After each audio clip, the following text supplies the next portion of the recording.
يعني جولة تفقدية لدكتور علي عبد الرحمن محافظ الجيزة أثناء تجوله في منطقة الصف اللي حصل فيها المشكلة في قرية الجمال تحديدا. نتابع.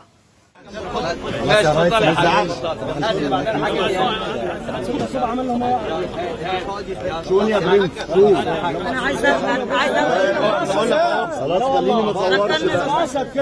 القوات المسلحه كدابها دائما بتعاون المواطنين في رفع المعاناه عنهم، وعزبه الجمال تعرضت بعض المنازل والاسر لخساره نتيجه تسرب ميه من ترعه الصف، وبعض الأسر أيضا محتاجة بصفة عامة إلى دعم مالي ودعم اجتماعي.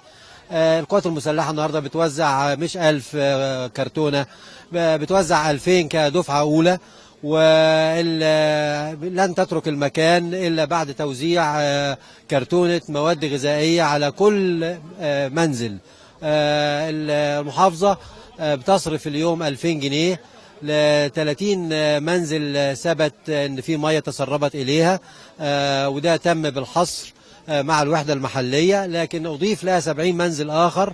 يعني ارتأت المحافظه انهم محتاجين لهذا الدعم في اطار رفع المعاناه عن المواطنين، وبالتالي احنا بنصرف ل 100 اسره لكل اسره 2000 جنيه.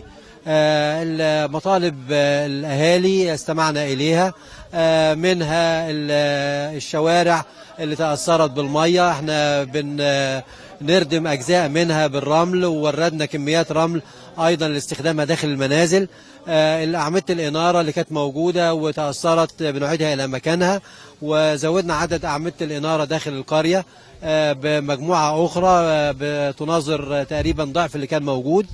المية بالنسبة لمياه الشرب اعتمد أمس في اجتماع بين وزير الإسكان، وزير الموارد المائية والري، ووزيرة البيئة، 3 توصيات مهمة جدا بالنسبة لأهل القرية.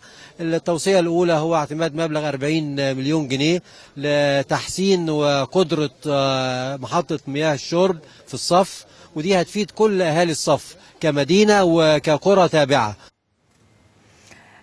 دي تصريحات دكتور علي عبد الرحمن محافظ الجيزة أثناء تفقده لما حدث في قرية الجمال في منطقة الصف.